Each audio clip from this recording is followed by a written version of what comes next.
Now, because it's so important, I want to state again for the record, prior to 1967, yes, our 1967, not BC, okay, there was never a people called the Palestinians, nor was there ever a nation of the Palestinians anywhere, let alone Israel.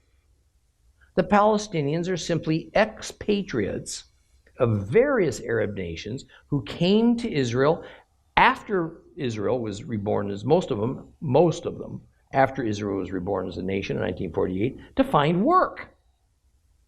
But when the Arab League attacked Israel with their mighty combined armies, these Arab workers fled to Jordan en masse, expecting to return home to their choice of any former Jewish house that they wanted. That was the promise made to them. Israel beat back their attackers, and of course, we're not about to allow these Arab workers who were loyal to the Arab League right back into Israel again. And the Arab nations from which these workers came, they refused, this is key, they refused to let these Arab peasants return to their own home nations.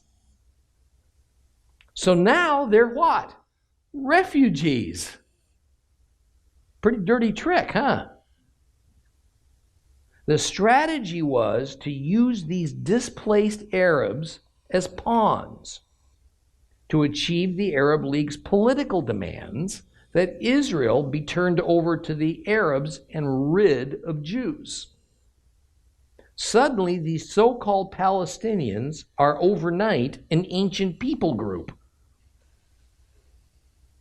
who had been expelled from their land that's now occupied by those terrible Jews.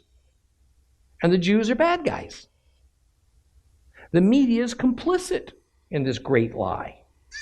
And the Western nations of the world, including the USA, are so interested in maintaining a good enough relationship with the Muslim world so that the flow of Middle Eastern oil continues and the constant threats of Islamic terrorism against us might subside, are often willing to sacrifice Israel to the Palestinians as a peace offering.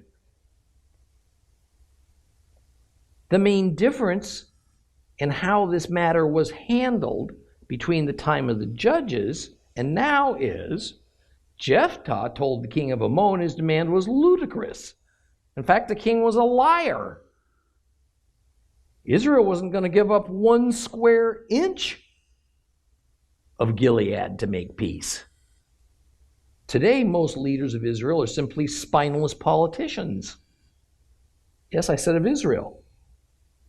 Spineless politicians. They want to maintain their jobs.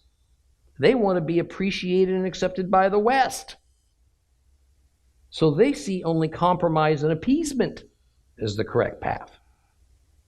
So the question among many modern Israeli leaders is not whether to give up Israeli land to the Palestinians, it's only which part of Israel's land and how much, and what kind of hollow promises for peace and how much goodwill they'll get from the Western world in return.